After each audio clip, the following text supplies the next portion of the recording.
You're listening to the BRICS Summit second day roundup with me, Preksha, on Niti Central. As the BRICS Summit gets underway, Team Niti Central takes stock of all the important developments taking place in Brazil. With the formation of the BRICS Bank topping the agenda aside from various bilateral issues, the global media is already pontificating not only on the degree of success the bank will be able to achieve, but also on the ability of Brazil, Russia, India, China and South Africa to script a success story.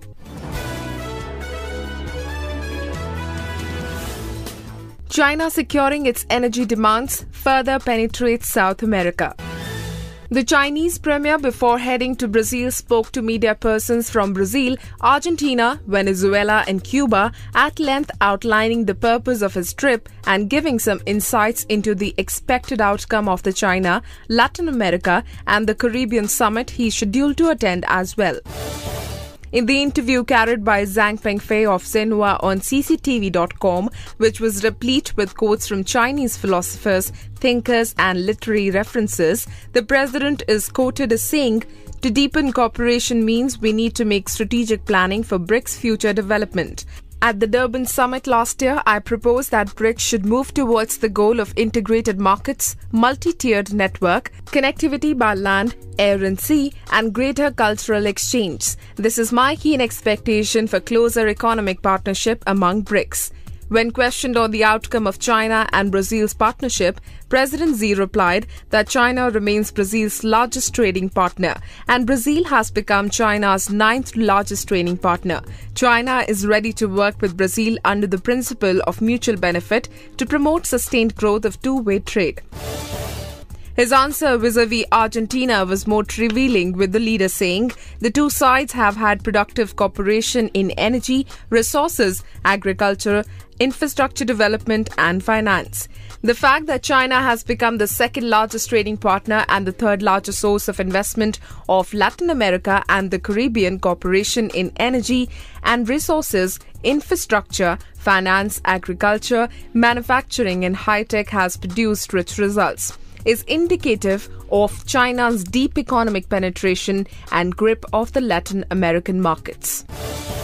These economic ties are bound to be further strengthened by the formation of the China and the Community of Latin American and Caribbean States Forum. President Xi's intentions to take Chinese solutions to other countries across the globe may be realized sooner than later. Recent developments in the Latin American region, otherwise referred to as America's backyard, may have opened up further opportunities for the Chinese to make inroads in the form of political sympathy. The developments, according to a CFR report, are Brazil in anger at the Snowden revelations about NSA spying, the Supreme Court's ruling on Argentinian debt, and the BRICS Planned Development Bank. Beijing now seems is going about securing its energy requirements from sources that are not influenced by the capitalist West. Russia looks to BRICS to thwart US sanctions. Like his counterpart in Beijing, Russian President Vladimir Putin too spoke to media organizations before embarking on his trip to Brazil. In an interview to ITAR-TASS, he said, "I believe it is time to raise the BRICS role to a new level and to make our association an unalienable part of the global management system for sustainable development." What the BRICS Summit is all about for Russia was pretty clear from the interview.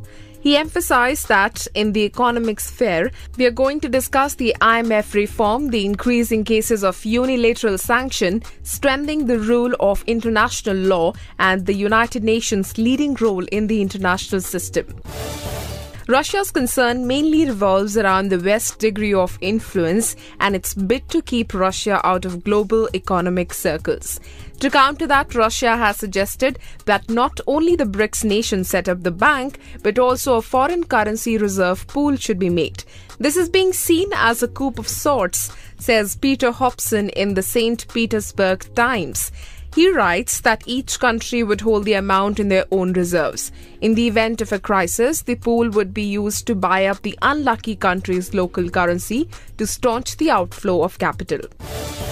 Putin is also looking for a buffer against the various sanctions played on it by the West. A Reuters report quotes by a Russian leader as told to ITAR-TASS that recently Russia has been exposed to a sanction attack by the US and its allies.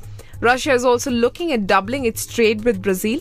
According to a report, Brazil and Russia signed on Monday an accord by which they plan to boost the trade through the promotion of mutual investment.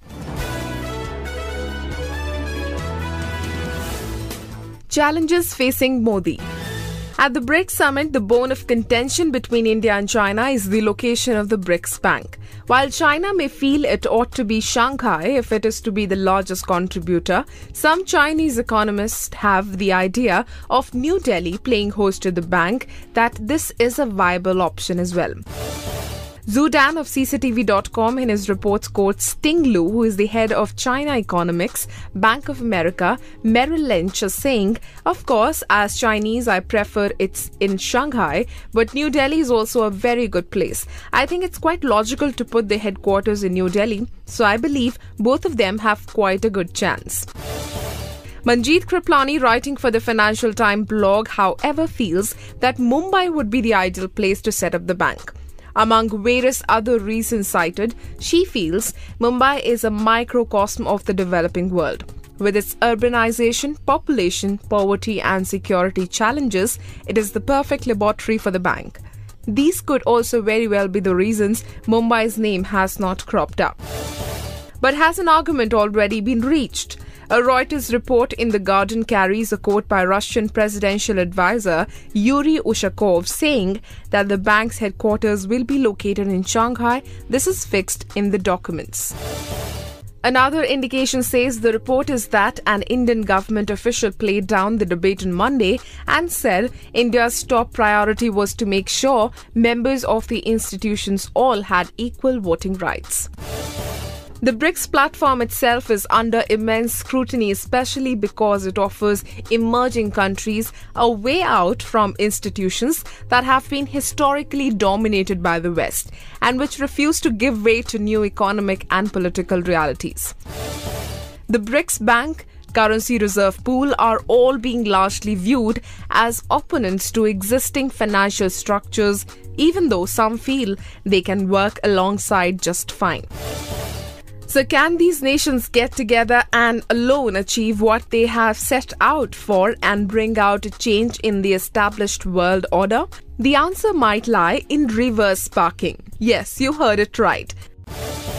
A guest post on Financial Times correlated reverse sparking rates with major indicators of economic performance in a number of countries. The BRICS, Brazil, Russia, India and China, and mature economies as well. The article argues that the percentage figures of all BRICS nations, both for reverse sparking and GDP growth rate, are higher than the mature economies of Taiwan and America. That's all in the second day roundup of BRICS Summit presented to you by Team Niti Central.